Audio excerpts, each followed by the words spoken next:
Muito bem. Já está. Admitir, já temos aqui 3 pessoas.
Temos aqui mais uma.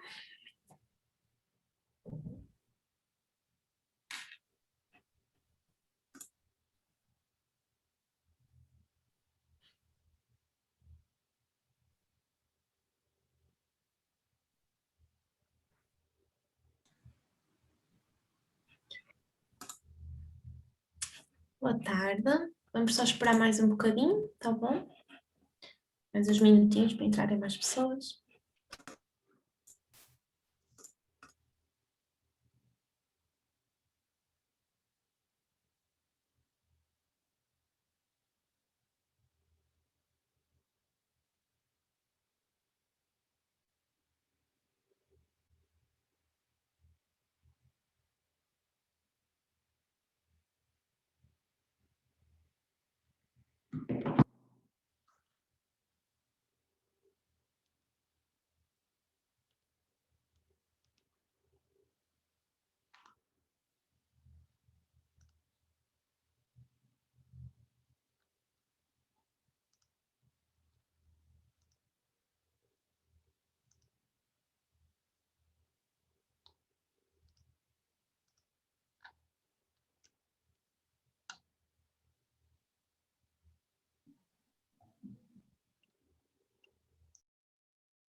Vamos só esperar mais uns minutinhos, tá bom?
Então, já passaram 5 minutos, se calhar começávamos?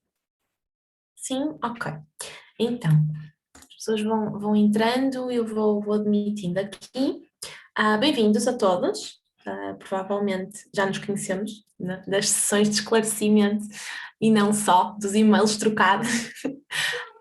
Espero que estejam todos bem. Portanto, sejam bem-vindos ao nosso webinar sobre a comunicação em contexto humanitário. Não vai ser a conferência, não é como nós tínhamos esperado, mas vai ser igualmente bom, igualmente interessante, e vai ser então apresentado pela nossa colega, a técnica de comunicação do CPR, Alana Moreira, ok? Portanto, o que é que eu vos vou pedir? Durante a apresentação, para manterem os microfones desligados. Se quiserem ir fazendo alguma pergunta, ir interagindo, temos o bate-papo ativo, portanto estão à vontade para utilizar o bate-papo. Depois, no final, podemos obter as respostas da Alana às vossas perguntas, ou então podemos até iniciar um debate, se depois acharmos que será bom, não é? Dependendo também das vossas questões. Portanto, agora seria isso. Quem quiser manter as câmaras ligadas pode manter, que é sempre melhor para quem está a apresentar, e manter os microfones desligados, está bom? E quando a Alana quiser, está à vontade. Ok, é isso, Joana, obrigada pela apresentação, obrigada a todos e a todas que estão aqui hoje, nesta quarta-feira ensolarada aqui em Lisboa. Agradeço muito a presença de todos. E, bom, como a Joana falou, eu sou técnica de comunicação aqui no Conselho Português para os Refugiados há pouco mais de 1 ano e meio.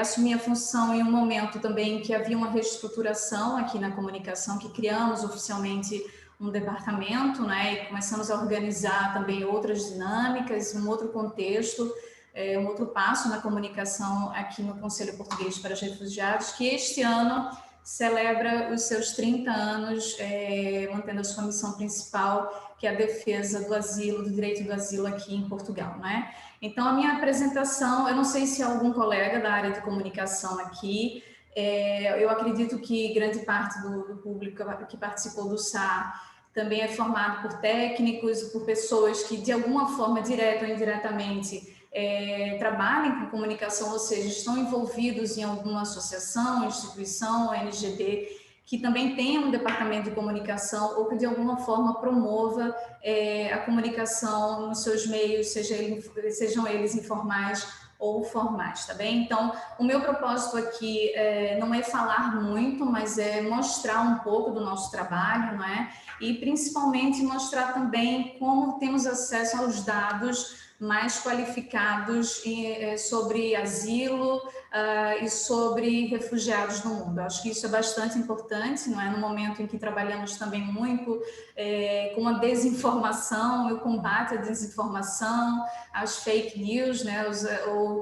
Os contextos de desinformação nas redes sociais. É importante que tenhamos também as fontes qualificadas para o acesso à informação jornalística. Então, o título da minha apresentação é Comunicação em Contexto Humanitário, o meu nome, o meu cargo aqui no CPR. Deixa eu apenas rolar aqui. Vocês vão ver que também eu deixei várias abas abertas, porque são as abas das nossas redes sociais, para facilitar o acesso ao conteúdo, tá bem? Então, normalmente aqui no CPR, como vocês já devem ter notado nos outros módulos, trabalhamos muito com o contexto da sensibilização para um público variado, não é? Basicamente, quando eu sou convidada, falo muito para os estudantes de comunicação, sobretudo, mas também estudantes secundaristas e profissionais da área de comunicação, tá? Eu preparei essa apresentação um pouco diferenciada, porque eu sabia que os técnicos também podem não estar habituados ao contexto da comunicação social. Então, aqui o que eu separei? Eu separei, primeiramente, algum trabalho que nós fizemos junto à comunicação social e como trabalhamos com os nossos colegas das várias redes, ou seja, de rádio, de TV, de sites, de jornais. Então, separei aqui alguns slides. Trabalhando também um contexto, né? Porque o que acontece? Quando nós recebemos alguma demanda por parte da comunicação social para trabalhar o tema dos refugiados ou dos requerentes de proteção internacional. Também temos um cuidado muito grande com o acesso da comunicação social a essas pessoas que nós temos que garantir um contexto de privacidade, não é, dos dados e da imagem dessas pessoas. Então, primeiramente, analisamos o pedido, não é, verificamos se é possível conceder o acesso ao contato a essas pessoas, a esse público. No caso aqui temos o Assam ele foi acolhido aqui, eu trabalho no Centro de Acolhimento para Refugiados em São João da Talha, chamamos de CAR 2, e aqui recebemos um público que são de refugiados reinstalados, ou seja, são pessoas que já chegam a Portugal com estatuto de refugiado, normalmente vêm de países como o Egito, a Turquia, a Jordânia, né, onde passaram algum tempo em campos de refugiados ou também instituições que fizeram esse acolhimento temporário. E você já deve ter entendido ao longo do SAR como isso funciona. Então, o Assam é um jovem de 20 anos que chegou aqui a Portugal, acredito que em dezembro de 2019, foi logo depois da minha entrada na instituição. E o contexto do Assam, o que era? Era falar um pouco da empregabilidade da população refugiada. Ao longo dessa apresentação eu também vou insistir nesse assunto, porque temos aqui alguns projetos no CPR que focam, né, na sensibilização da classe empresarial, dos empresários e da comunidade também sobre o acesso da população refugiada ao mercado de trabalho. Então, o Assam chegou a Portugal e 2, 3 meses após a sua chegada, ele conseguiu iniciar o seu percurso laboral, porque o Assam, para além do árabe, fala também muito bem o inglês, e isso facilitou o acesso. Então, basicamente, a nossa colega que produziu o artigo trabalhou um pouco sobre essa questão do trabalho, né? Então, temos uma vida boa quando há trabalho e quando não há guerra. Então, um pouco do percurso do Assam e também de como ele conseguiu aceder ao mercado de trabalho. Lembrando que, obviamente, antes de passarmos o contato do Assam, conversamos com ele já havia saído aqui do centro de acolhimento, onde as famílias ficam uma média de 4 a 5 meses conosco, né? Então, a sua situação já estava mais estável, ele sabia qual era o tipo de exposição, né? Então, ele concordou que houvesse essa troca de contatos. Aqui na lateral vocês vão perceber, eu aproveitei para colocar um pouco da nossa galeria, então esse contexto desta senhora, da foto desta senhora é aqui na frente do centro onde eu estou agora. Isso foi no Dia Mundial do Refugiado, a 20 de junho do ano passado, então estávamos ali em meio à pandemia, não é? E não pudemos fazer como este ano também, infelizmente, a festa que normalmente o CPR promove e estabelece esse contato mais próximo com a comunidade local e com os refugiados. Infelizmente, não podemos, nesses 2 últimos anos, realizar essa festa. Também aqui, nossa galeria, uma senhora durante uma aula de português de língua estrangeira, aqui também no CAR 2, e à esquerda temos um artigo com o Dória Keletela. Para quem não conhece, o Dorian é um congolês que também chegou a Portugal há 4 ou 5 anos. Ele foi acolhido inicialmente na CACR, que é a nossa casa que atende a crianças e adolescentes, né, que faz esse processo temporário de acolhimento. E foi lá que o Dorian começou a praticar o atletismo, não é? E hoje ele é o único português, ou seja, o único refugiado em Portugal a participar dos Jogos Olímpicos pela equipa de refugiados. Então, a partir do final do mês de julho, já podemos torcer bastante pelo bom desempenho do Dorian.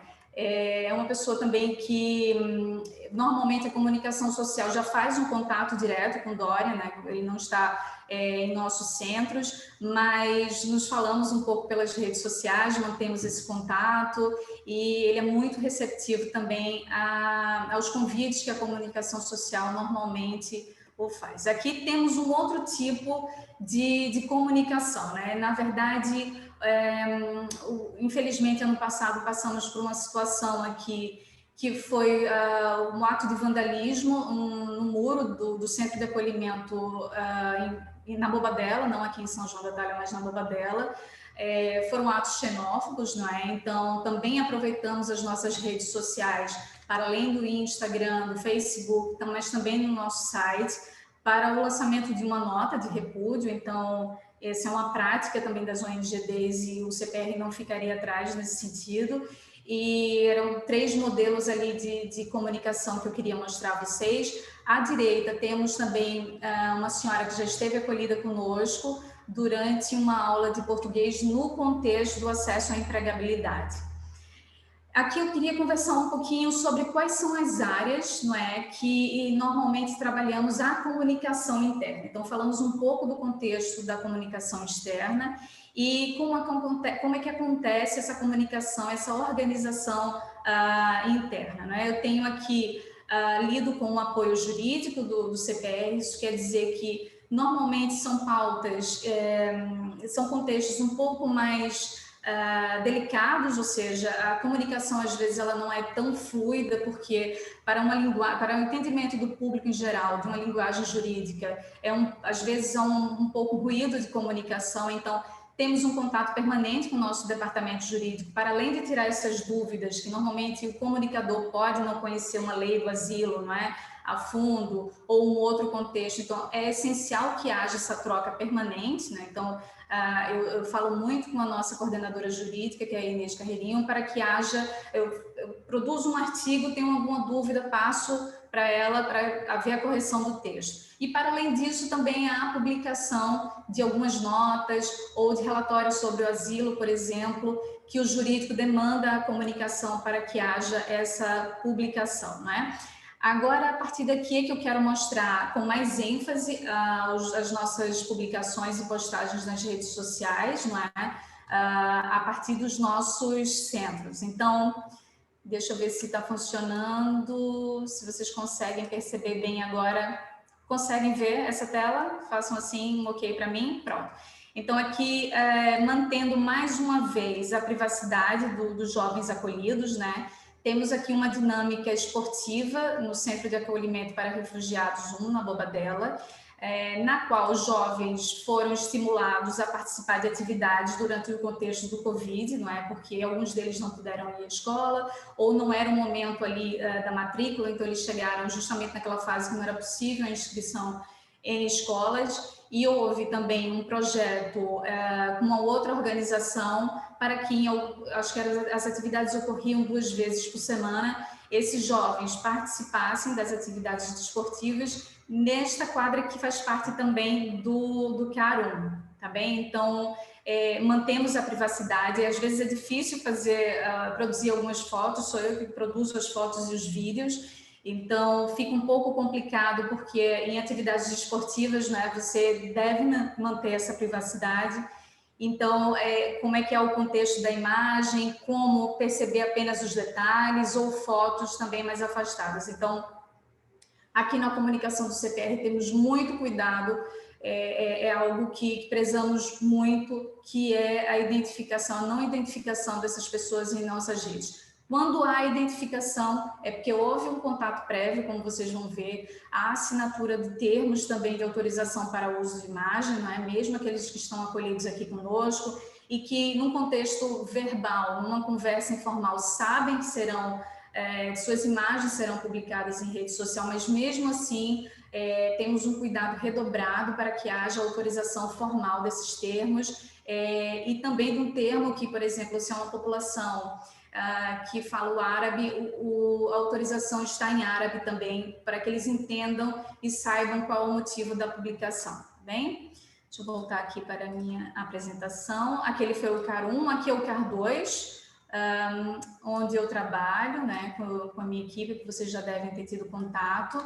Também aqui foi um contexto de um workshop num projeto de economia circular. Então, qual é aqui o desafio do comunicador, né? O desafio é justamente proporcionar uma visão ao público do que está a ocorrer, não é? Mas sem identificar essas pessoas. Então, temos aqui um senhor, que é um refugiado reinstalado aqui, que ficou conosco aqui há algum tempo, ele já saiu do CAR2. Temos aqui a coordenadora Suzana,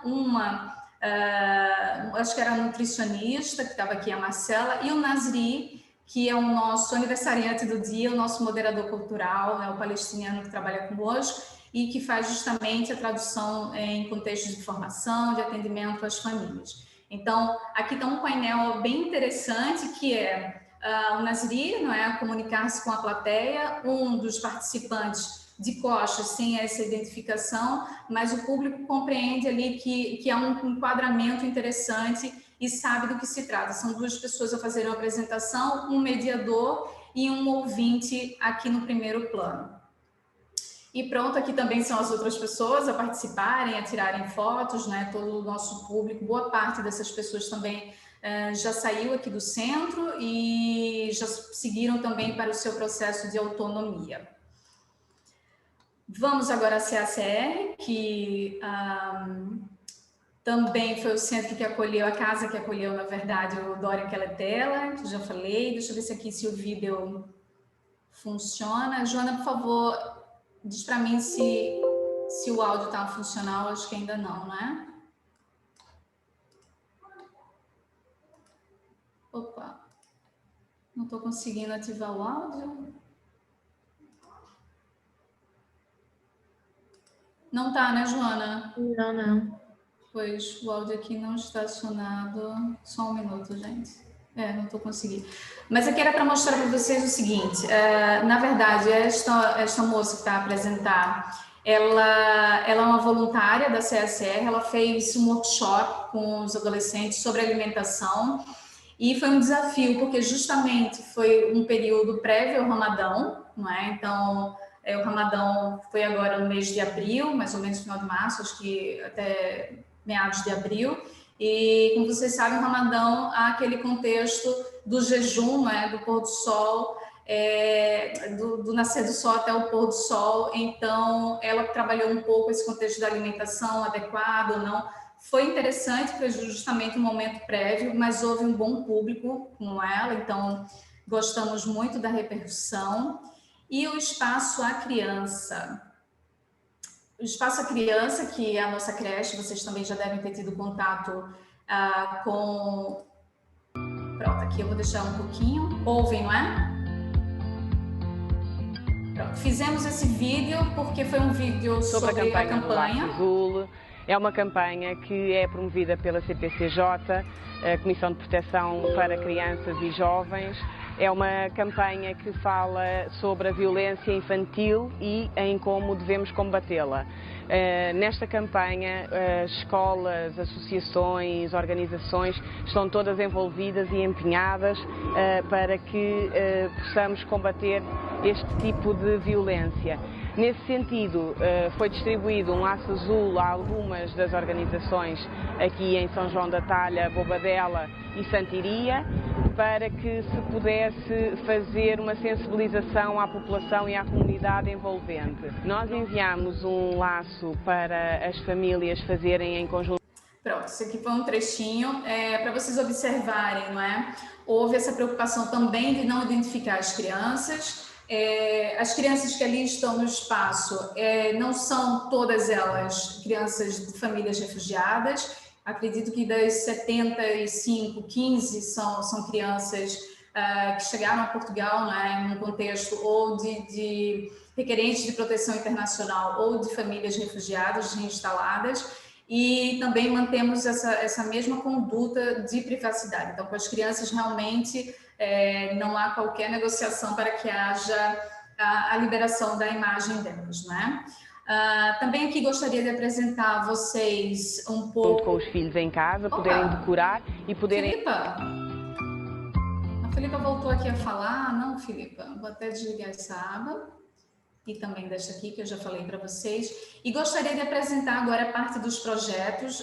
Quem é de organização não governamental sabe que os projetos realmente são a prata da casa, não é? Então, é necessário que haja também esse reforço na comunicação, porque, para além da divulgação do projeto, é necessário também para os próximos, não é? Com uma avaliação para futuros projetos. Então, aqui temos um projeto que eu coordenei, que era chamado Resilient United, foi um projeto de praticamente 2 anos, eu assumi a segunda etapa, segundo ano desse projeto, finalizamos agora ao final de 2020, e é um projeto que trabalhava a comunicação como enfrentamento à radicalização nas redes sociais. Então, foi muito desafiador, porque tentamos quebrar alguns paradigmas, né, relacionados à população imigrante aqui em Portugal.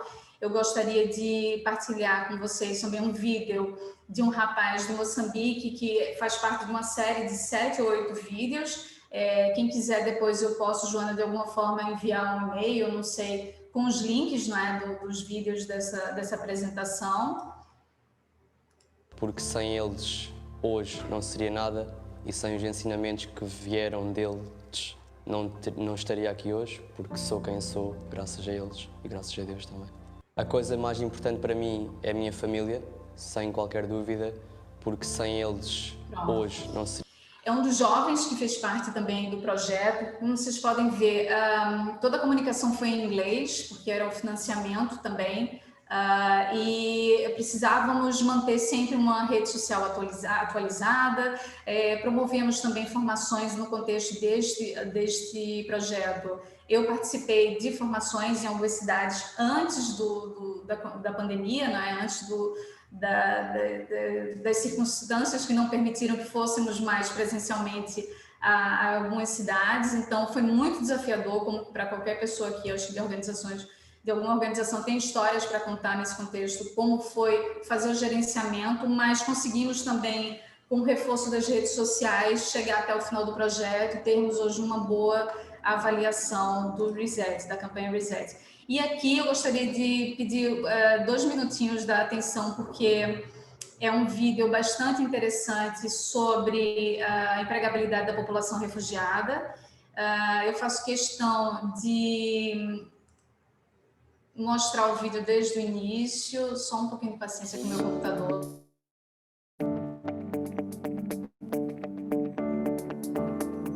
O projeto tem a grande mais-valia de poder contar com a participação da Associação de Refugiados em Portugal, através do seu presidente, Diaby Abdulrahman, e também do mediador cultural, o Nazir Azimed, que já estão perfeitamente integrados naquilo que é a cultura portuguesa e a forma de trabalhar em Portugal, que conseguem dar um impacto significativamente importante nas nossas ações.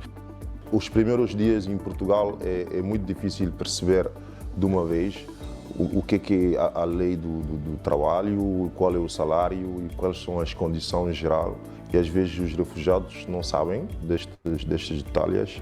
É bom eles saberem isto, mas também saber um bocadinho qual é o código cultural no contexto de trabalho e em que modo se trabalha em Portugal e em que condição. E a preocupação mais grande que tem qualquer refugiado é a língua. Para aprender a língua e entrar no mercado de trabalho, para aprender a língua precisa de tempo. É a chave de qualquer sucesso, de qualquer assunto que quer falar, quer fazer em Portugal.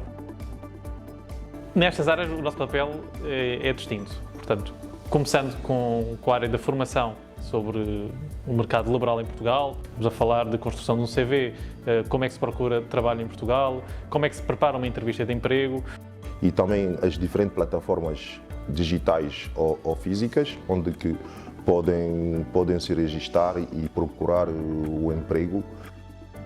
أنا بالنسبة لي الدورة هاي استفادت من عندها إنه معلومات إنه من أطلع مثلاً وإذا مثلاً أريد أشتغل أو أكمل الدراسة أو شيء أعرف وين أتجه، شنو المكان اللي أروح له، مواقع اللي انطيتونا إياها، فمعلومات كلش جيدة. ونحن سوينا دورة مشان العمل، وأنصح كل واحد شاف الفيديو هذا يتابع الأمور الدورات، واستفدينا من الدورة إنه السلبيات العمل، إيجابيات العمل، الرواتب. Esta mediação, o que está a fazer com eles, está, graças a Deus, está a dar efeito.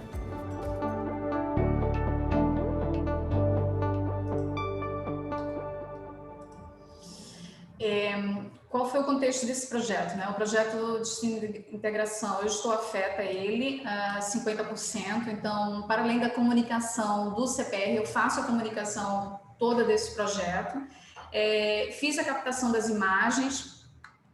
Meu Deus, tem alguma coisa aqui. Hello, going to Portugal? You certainly have a lot of questions, and the Portuguese Council for Refugees team will help you answer your questions.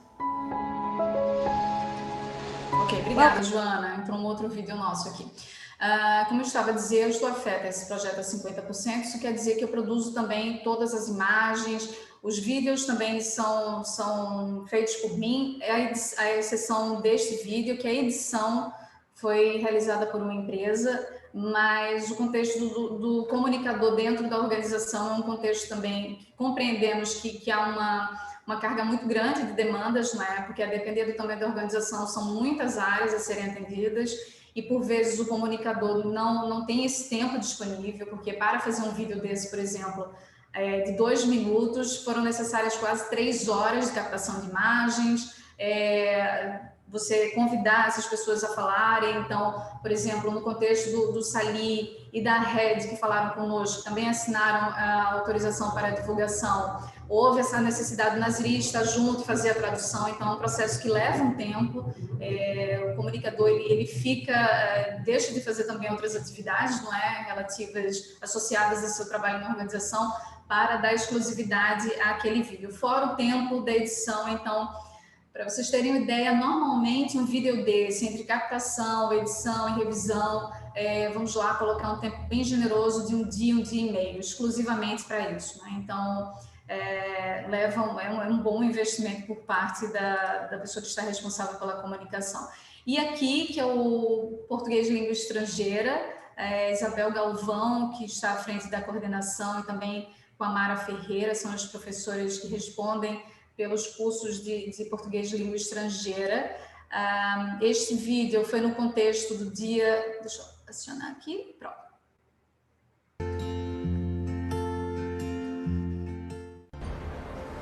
Há palavras que nos beijam. Como ser deficiente pouca. Palavras de amor. Da esperança. Da missão. Da esperança louca.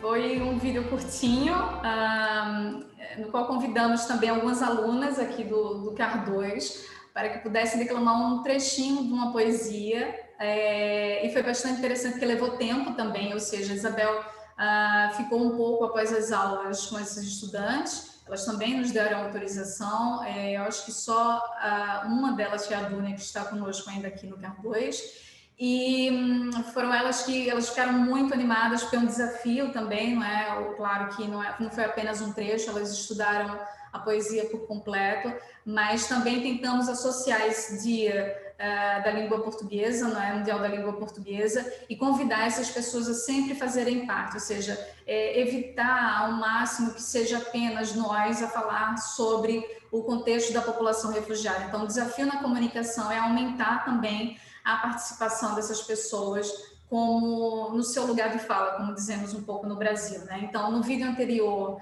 que foi o da empregabilidade, vocês viram a participação do Diaby. É uma equipe multicultural o projeto, porque, para além da Isabel, é o meu colega Vitor Sartori, que é português, mas o Diaby também já faz parte dessa equipe multicultural, ele é da Costa do Marfim, o Nazri, que é o palestiniano, e eu, que sou brasileira. Então, é um projeto bastante interessante, porque traz uma certa previsão de como essas pessoas que chegaram aqui em Portugal também conseguiram aceder ao mercado de trabalho, como é o meu caso, não é? Para além do Diaby, que chegou como requerente de proteção internacional há quase 15 anos aqui a Portugal, assim como o Nazri, que trabalha conosco aqui no CPR, eu acho que também, se eu não estou errada, 15, 16 anos. Pronto, português de língua estrangeira eu já mostrei a vocês. Aqui é um pouco do painel, de algumas fotos também do que já ocorreu desde a minha entrada aqui em 2019. Então, promovemos esse evento de patrocínio privado de refugiados em Portugal. Quem quiser saber um pouco mais, acredito que no início da próxima semana já teremos disponibilizado em nosso site uma página sobre as iniciativas. É um novo projeto aqui em Portugal chamado Comunidade, um projeto do CPR com a Amnistia Internacional. Então, quem quiser, acho que a Clara já falou, a Clara Vaz, que é a nossa colega aqui, falou convosco em um módulo sobre isso, mas essa página deve estar liberada já no início da próxima semana.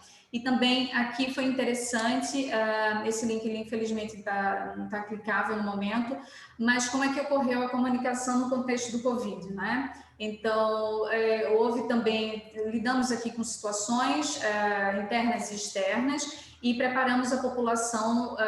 A OIM também enviou a todas as organizações, disponibilizou algum material sobre o Covid em vários idiomas, então também nos preocupamos em saber quais eram os nossos públicos aqui para distribuirmos esse material direcionado.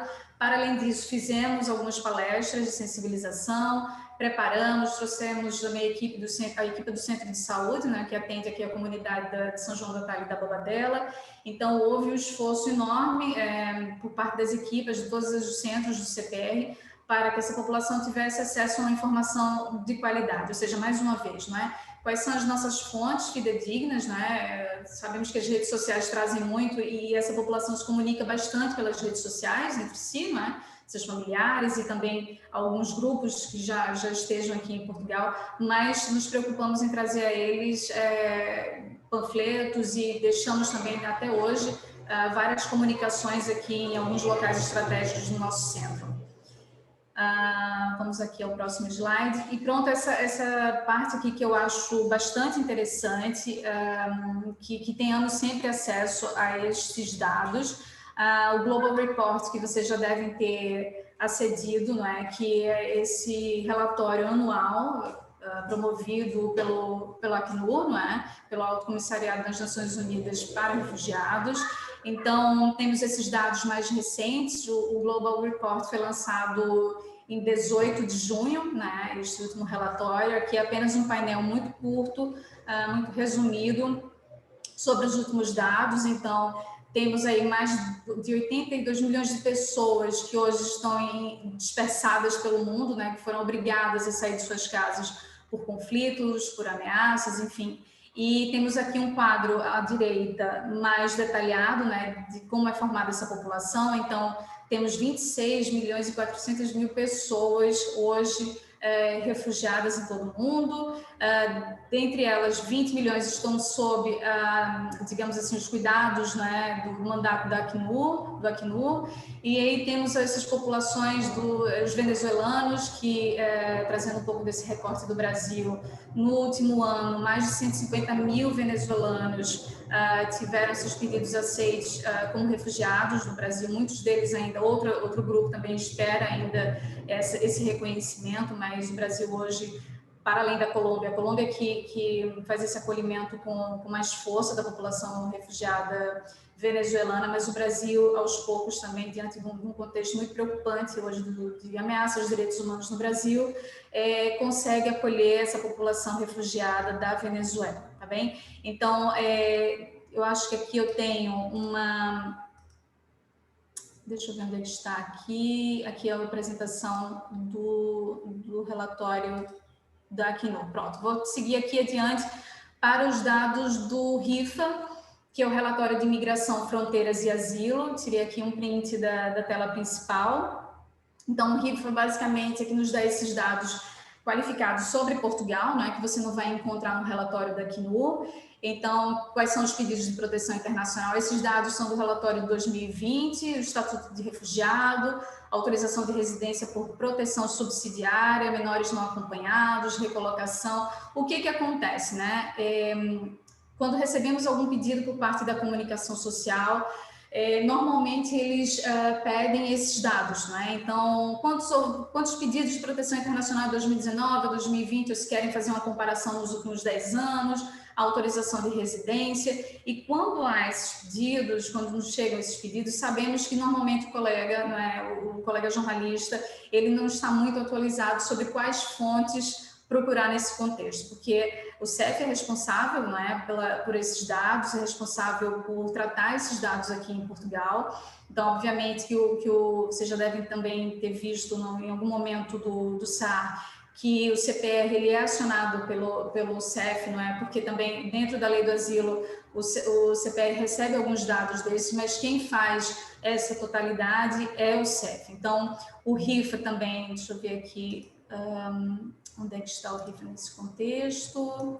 Pronto, aqui está o RIFA, né? O capítulo 4, que é destinado a essa informação mais precisa, mais qualificada. Então, é um momento muito importante para o comunicador, que é trabalhar com o jornalismo de dados, não é? Então, sabemos, dentro do contexto de direitos humanos, que as pessoas não são números, não é? Que não podemos resumir esse fluxo, né? Essa crise humanitária que vivenciamos e presenciamos hoje, agravada, agudizada pelo momento da pandemia, do Covid-19. Não podemos resumir essas pessoas a números, né? Mas também é importante compreendê-los para que justamente possamos enfrentar alguns depoimentos de movimentos de extrema-direita, por exemplo, né? Como foi o caso daquele projeto do Resilient Unite que eu mostrei a vocês. É importante que saibamos e tenhamos acesso a esses dados qualificados para que no momento que se diga que a Europa tem sido invadida ou que o Brasil tem sido invadido por refugiados e imigrantes, compreendermos que não é? Sabemos que a Europa não constitui o destino majoritário ou maioritário dessa população. Então é importante ler esses dados com todo cuidado, é importante que tenhamos acesso a eles, e se houver alguma dúvida por parte do comunicador, que normalmente pode não ter acedido ainda a um curso sobre jornalismo de dados, mas que tenha acesso a outras pessoas que possam esclarecer um pouco melhor como é que funciona a leitura desses dados. Mas é importante que o comunicador saiba onde buscá-los. Eu já estou chegando ao final da apresentação, mas não gostaria de encerrá-la, esse aqui é o último slide, sem antes falar sobre este documento, na verdade é um documento preciosíssimo, produzido pelo Acnur Brasil. E por que eu trago o Acnur Brasil, né? O Acnur Brasil hoje, ele tem sido considerado, nós mantemos um contato muito próximo com o assessor de informação pública, está aqui o nome dele, o Miguel Battioni. O Brasil hoje, ele é quase um hub do Acnur mundial, né? Então, claro que o público brasileiro é um público muito mais extenso, então o financiamento é diferenciado e os relatórios, eles produzem relatórios detalhados sobre acesso ao emprego, sobre escolaridade, enfim, há uma série de protocolos com universidades para facilitar o acesso da população refugiada à continuidade ou ao início mesmo de seus estudos. Então, eu trouxe esse documento porque não é apenas um resumo do que se faz hoje no Brasil, mas é um manual de boas práticas em cobertura jornalística humanitária. Para quem não está habituado, cobertura é um termo muito utilizado pelos jornalistas brasileiros quando se trata de uma aproximação a um evento. Então, quando vamos a uma palestra, quando vamos a um evento qualquer, chamamos de cobertura jornalística. Quer dizer que o jornalista trará depois, seja em vídeo, em fotos, um resumo do que foi aquele evento, tá bem? Então, tá aqui, eu vou passar um pouco, vocês vão perceber que, obviamente, há um contexto sobre a operação brasileira, né, do Acnur, que é gigantesca pela dimensão do país e pelo número de refugiados que lá estão, mas, basicamente, aqui eles colocam quais são essas entidades que estão a buscar, né, que estão dando esse acolhimento, como é que também houve essa união, esse trabalho em rede das entidades para que não houvesse uma réplica de projetos, mas que sim, como é que poderia haver essa reestruturação para o acolhimento dos refugiados. Então, aqui eles falam muito sobre fontes, dados e referências, né? Então, no momento que o jornalista brasileiro ele se propõe a escrever um artigo, onde é que ele vai buscar essa informação mais qualificada? Então, aqui depois, se vocês quiserem, também tem acesso a esse documento, é só digitar no Google, está muito fácil o acesso, mas também podemos partilhá-lo depois, sem problemas, ele é público. Então, por exemplo, temos aqui referências de engajamento do setor privado, empresas com refugiados, que é uma iniciativa do Acnur para a empregabilidade da população refugiada, não é? O recorte de refugiados empreendedores, ou seja, aqueles que já conseguiram abrir de alguma maneira o seu próprio negócio, a fonte segura de informação para pessoas refugiadas. Então, assim, não faltam fontes fidedignas para que o comunicador ele possa aceder a uma informação e que trate o seu artigo da melhor maneira possível. Conceitos e mitos, não é? Também é como essa informação, muitas vezes, onde não há tempo espero eu, por parte do comunicador, no momento de escrever alguma matéria que de repente haja um equívoco ou haja haja um título que não foi adequado, né? Como é que evitar, como é que podemos evitar essas questões? Então, aqui na coluna esquerda, eles trouxeram mitos, né? Que trabalhamos muito isso no Brasil. O que é um mito? Refugiados são fugitivos ou foragidos. Então, isso não é na sua totalidade verdade. Refugiados são criminosos ou terroristas. Então, durante todo o processo desse manual, ele foi muito bem formatado. Justamente houve essa preocupação de desconstruir até do próprio jornalista, do produtor da informação, alguns mitos que poderiam existir em relação à população refugiada ou à população imigrante, né? Então, mito 3, refugiados são migrantes econômicos, ou seja, aproveitam uma brecha na legislação internacional para entrar num país e que, na verdade, não estavam ali a fugir ou sair do seu país fugidos de um contexto de perigo, né? Então, eu recomendo fortemente a assimilação versus integração.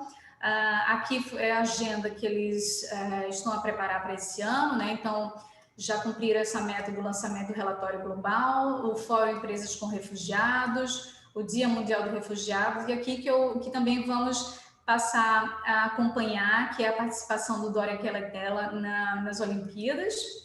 Refugiados em uma palavra, resilientes, né? E essa apresentação do Miguel Pacioni. Então, se depois vocês quiserem que eu partilhe convosco esse manual, que é mais completo, tá bem? Então, no manual completo, por exemplo, vocês podem ter acesso justamente a diferenciação do que é uma pessoa refugiada, do que é um imigrante, não é? Do que é um requerente de proteção internacional. E se vocês quiserem depois passar ao comunicador, a pessoa que muitas vezes sabemos que as instituições não têm condições de contar com uma pessoa da área de comunicação em seus quadros, não é? Mas podem passar para essa pessoa que temporariamente esteja a assumir a função das redes sociais ou da publicação de matérias em sites, tá bem? Então, eu posso passar esse manual de uma forma mais completa para vocês, não há problema algum.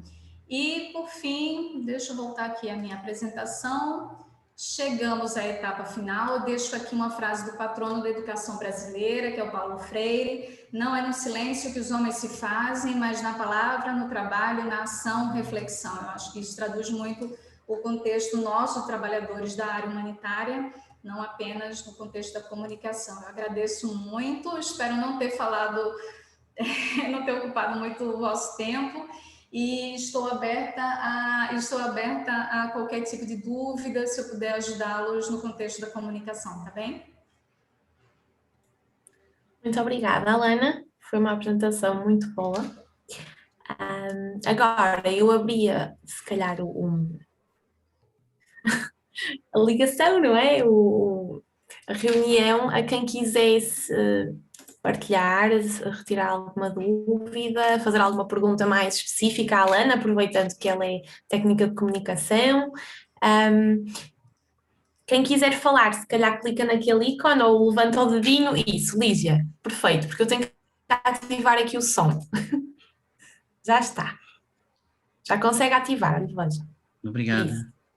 Muito grata, belíssima apresentação. Obrigada. Aprendo a cada minuto. Adorei o curso também e este está a ser uma belíssima resenha, não é? Está a dar assim um overview muito bom. Uhum. É só uma parte, algo que me suscitou curiosidade, e já que estou a lidar com alguém especialista na comunicação, talvez me possa esclarecer, não é esclarecer, mas ajudar a perceber. Então temos a questão do Facebook, né? E é interessante porque eu partilhei, depois de ter visto um filme que foi sugerido por uma colega do SAR, do curso, sobre a questão da tutoria voluntária de menores.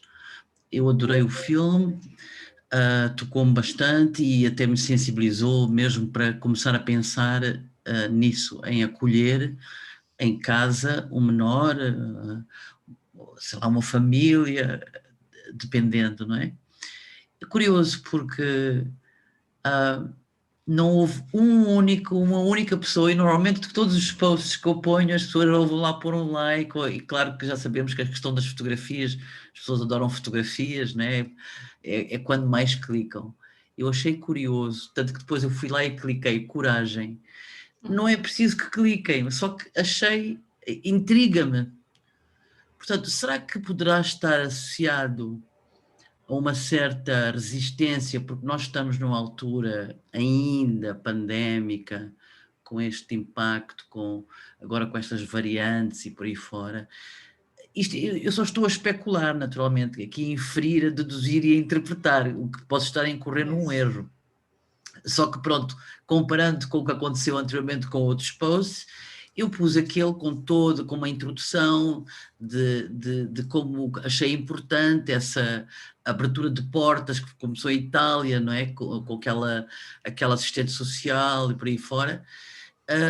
Acho interessante. Será que poderá ser porque as pessoas estão resistentes? Quer dizer, tipo, então, mas agora vem esta falar de acolhimento de refugiados numa altura de pandemia, quer dizer, e com o meu sentido humanitário, o que eu sinto é que somos todos um, e portanto o facto de serem pessoas refugiadas não impede que num contexto de pandemia também não sejam contempladas, obviamente, não é? E não sejam apoiadas, e se calhar ainda precisam mais. Enfim, então era só este pequeno comentário, que já está muito longo, e só para dizer que achei intrigante, e portanto eu pessoalmente acolheria uma pessoa ou uma família em casa, fosse em que contexto, né, fosse. Hoje em dia temos esta questão da pandemia, portanto, era só isto, e era só uma partilha. Obrigada pela... Esta pulga atrás da orelha. Obrigado. Obrigada pela tua participação. Veja, nós às vezes também passamos por isso, não é? De um post normalmente suscitar mais interesse e mais engajamento, como falamos, né? Ou seja, de alguma forma haja aquela interação, seja visita no perfil, seja uma curtida, uma partilha ou a visualização, né? Mas alguns contextos aí dos algoritmos que nós não temos muito acesso, né, que ficam mais nos bastidores, que pode ser, por exemplo, você pode ter passado um tempo grande entre a sua última publicação e esta publicação. Isso é o que eles explicam, tá bem? Eu não sei se é o que acontece de verdade, tá bem? Mas às vezes eles punem aquelas pessoas que passam muito tempo sem publicar, entendeu, Lígia? Isso acontece comigo. Às vezes eu vou publicar nas redes sociais, na minha rede social, e se eu passei muito tempo, o algoritmo entende que você não está tendo uma boa participação, não é? Ou seja, você não está interagindo com a plataforma, então aquela tua publicação ela não vai se tornar tão visível como ela poderia se tornar. Às vezes também há palavras-chave, isso foi interessante você falar, porque eu vou puxar um pouco para o contexto do Resilient, que foi aquele projeto associado à intervenção, né, no processo da radicalização, a prevenção da radicalização extremista aqui em Portugal. Foi muito difícil alcançar uma boa audiência com aquele projeto. Por quê? Porque as nossas palavras-chave eram radicalização, terrorismo, prevenção à radicalização. Então, eram palavras-chave que o Facebook tem uma norma interna, e isso eu tive que fazer um trabalho de detetive para buscar essas normas. Mas depois dos sucessivos ataques que aconteceram na França, em Nantes, que aconteceram na Austrália, inclusive um deles que foi filmado e emitido pelo Facebook, não sei se vocês se lembram disso, há uma mesquita, se eu não estou enganada. O Facebook, ele acirrou o contexto de algumas postagens. Então, não conseguíamos fazer o booster daquelas publicações, ou seja, não conseguíamos pagar para aquela publicação ter um alcance maior. O Facebook não permitia, porque pelas palavras-chave ele entendia que aquele post poderia ser perigoso.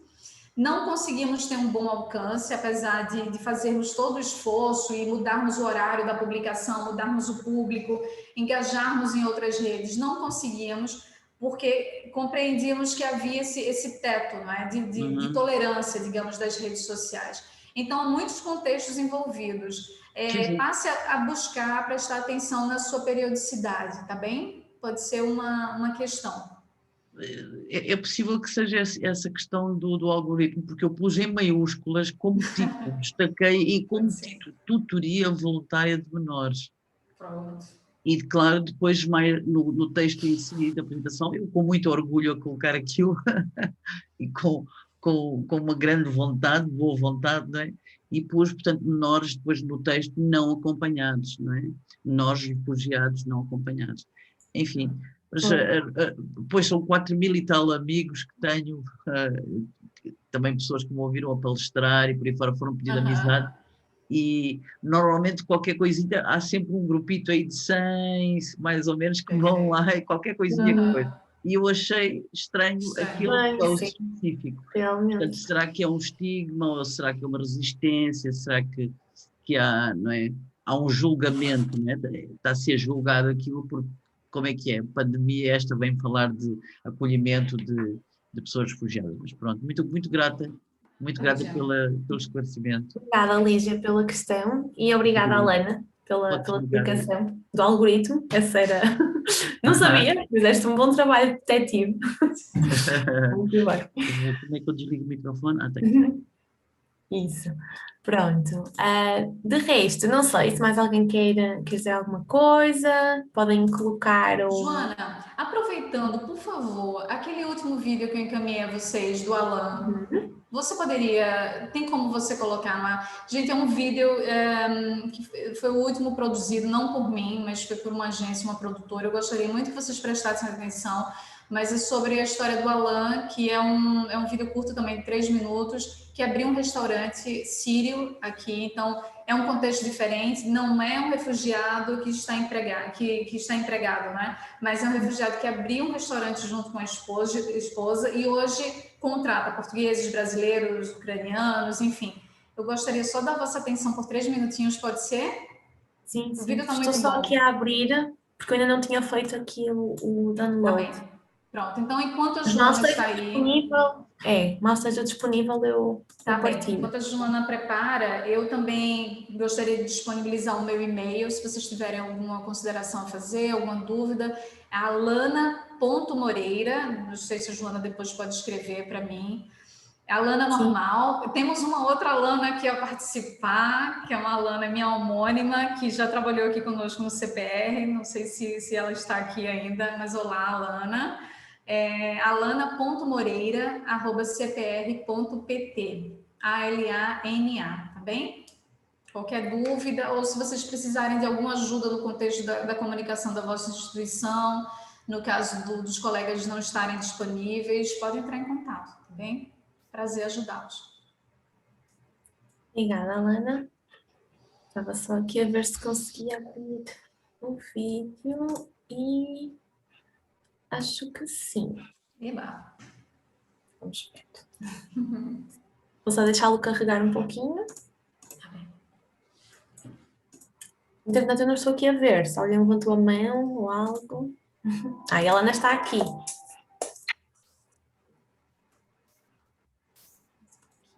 Vou colocar grande. Então. Ele está sem legenda porque estamos a finalizá-lo, mas dá para entender o contexto, tá bem? Ele fala em inglês. Então, olha, vou interromper aqui a tua partilha. Tá bem, Joana, obrigada. Já está a aparecer o meu? Sim. Ótimo, então vou colocar.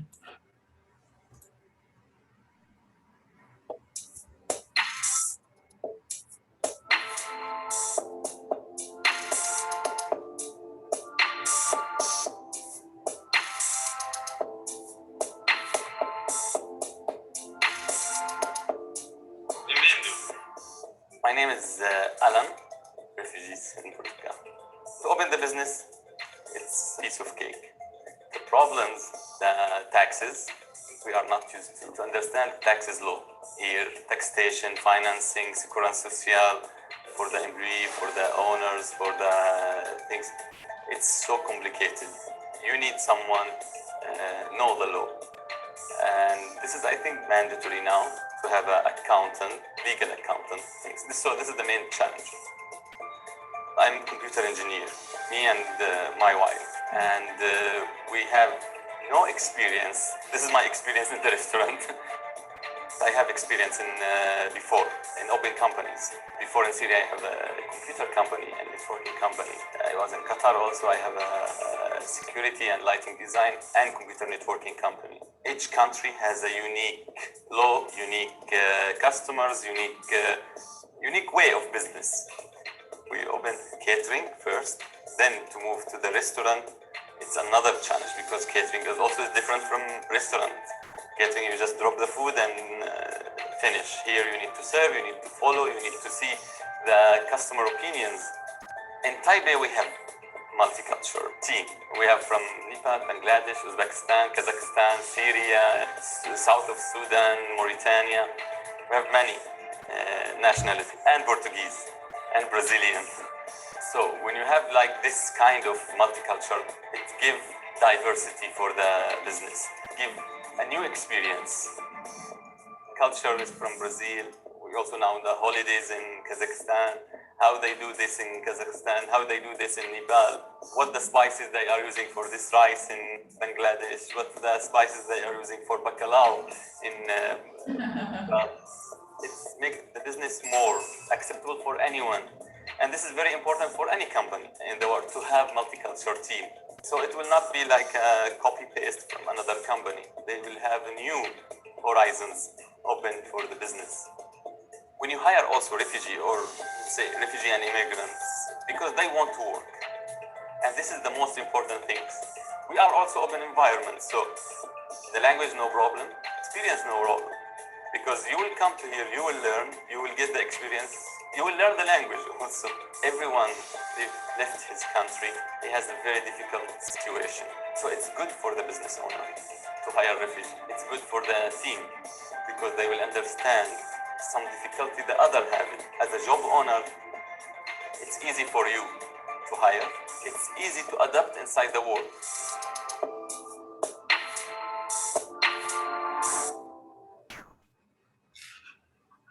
Ótimo. Muito obrigada, Joana. Lembrando que nós sempre buscamos colocar ao final desses vídeos, para além do logo, também a barra dos financiadores. É importantíssimo, né? Dos parceiros e dos financiadores.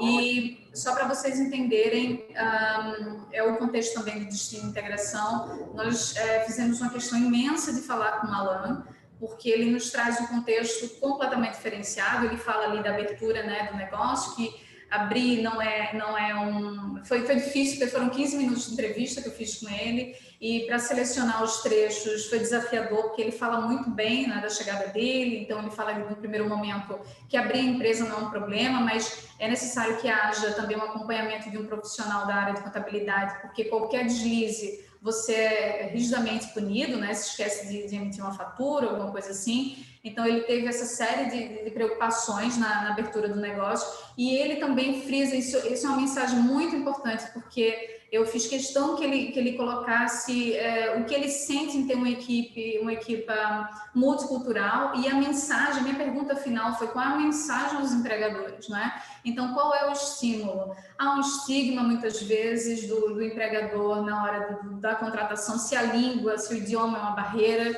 e ele fala que não, porque, por exemplo, é um contexto, obviamente, de cozinha, né? Então, o direcionamento é outro. As leis, né? O refugiado pode trabalhar aqui em Portugal, ele já chega com uma documentação, com autorização para essa entrada no mercado de trabalho. Então, há uma necessidade urgente, né, de refazer o seu processo de autonomia no país de acolhimento, no caso Portugal. Então, assim, foi do ponto de vista da comunicação, eu não sei a vossa percepção como um público, mas a nossa intenção aqui da comunicação e da equipe do projeto era que fosse uma mensagem muito clara de uma pessoa refugiada que vem de um contexto como... São as crianças aqui brincando, gente, aqui logo bem pertinho de mim. Então, é um contexto de uma pessoa que veio de um mercado de trabalho muito desafiador, já tinha também aberto outras empresas, né? Mas que chega aqui em Portugal e diz: não, agora chegou o momento também de abrir o nosso próprio negócio. Para quem quiser, o Taibé em Moscavide é um restaurante muito bom, eu recomendo também, para além de conversar com o Alan, que é uma pessoa bastante interessante e muito disponível também para falar um pouco sobre esse contexto. Muito bem, obrigada, Alana. Não sei se alguém quer comentar o vídeo, se quer comentar sobre alguma coisa extra. Estão à vontade. Eu agradeço a paciência também de todos, agradeço esse momento. Eu sei que é final do curso e, enfim, né, foi um curso muito abrangente, com conteúdo muito forte. Então, mais uma vez, eu me coloco à disposição se tiverem alguma questão, alguma dúvida. Eu me preocupo muito com as instituições que não contam com os trabalhadores da área de comunicação, porque eu sei que é desafiador. Para nós que já temos, né, uma comunicação mais efetiva também o é, porque tentamos alcançar as várias atividades da comunicação do CPR. Às vezes isso não é possível por vários motivos, mas então aquelas instituições que não contem ainda com comunicador, eu me coloco à disposição para tirar alguma dúvida, enfim, para fazer chegar essa organização, esse planeamento de alguma forma para vocês, tá bem? Fiquem à vontade. Eu só vou tirar 10 dias de férias, mas a minha volta eu respondo os e-mails. Temos aqui 2 questões no bate-papo, não sei se estás a ver. Eu vou verificar o nome direitinho e a morada e já coloco aqui. Agora a primeira pergunta é para a Alana. Deixa eu ver, eu acho que é a Alana que faz a pergunta. É. A Alana é uma curiosa danada. Oi, Alana. O Alan foi acolhido, eu acho que inicialmente no Carum, Alana, porque ele chegou já faz um bom tempo, 5 anos aqui a Portugal, então eu acho que o percurso dele, ele não veio como uma família reinstalada, não é?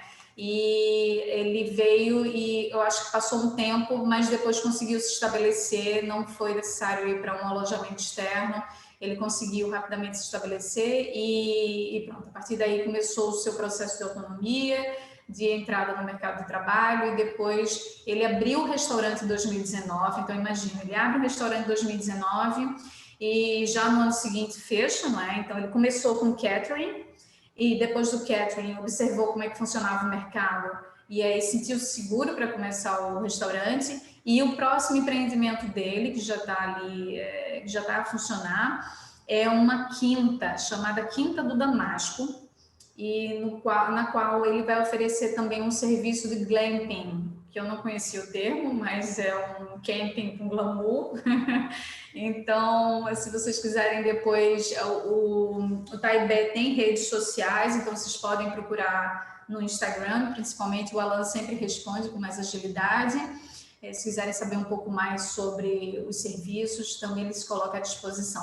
Também fizemos um outro vídeo, aproveitando, no restaurante Damas, ali na Graça, não sei se conhecem, mas a Alexandra é uma das sócias, a Alexandra Leal, se não estou enganada, nos recebeu, porque a Alana deve se lembrar, Alana, tínhamos aqui um casal que ficou conosco também por 3 ou 4 meses, que eu morri e a Abi, eles são iraquianos, vieram para cá e também rapidamente conseguiram, rapidamente, né, mas com 4 meses, acredito que eu, conseguiram trabalho na cozinha, não é? Eles são responsáveis pela cozinha do restaurante Damas, e os 2 trabalham e continuaram a trabalhar no contexto de pandemia, que para nós foi uma preocupação imensa, né, se os contratos seriam renovados ou não, mas já foram, então eles agora já estão no percurso de autonomia e pagam os aluguéis, o aluguel, enfim, já estão num contexto mais estabilizado. Então o restaurante Damas já é o próximo passo da produção do Destino Integração. O vídeo deve ficar pronto, acredito eu, na semana que vem, e ficará disponível em nossas redes, acredito que no final de julho. Temos uma etapa anterior a cumprir antes da publicidade, no sentido da visibilidade aos vídeos, tá bem? Muito bem. Tem outra pergunta? Era o nome do restaurante e a morada. Eu vou escrever aqui, olha. Não, já coloquei. Pronto, é Taibé, é dessa forma aqui. Pronto, obrigada, Joana, é a fada madrinha dessa exibição. Obrigada, Joana. Pronto. Não sei se mais alguém quer dizer alguma coisa, mas já fizemos agora aqui 1 horinha. São muito bem-vindos, podemos continuar. Se não, também não há problema algum. Podem começar a sair e sabem que têm o curso disponível até à próxima semana, se não quiserem ver mais algum conteúdo. A gravação deste webinar também vai ficar disponível na plataforma. Portanto, depois se quiserem ver, rever ou partilhar, estão à vontade. Obrigada a todas. Obrigada, Alana. Obrigada pela vossa participação. Obrigada. Tá bem. Obrigadíssima. Até a próxima, tá bem? Uma boa semana para vocês. Obrigada. Tchau, tchau. Obrigada, Joana.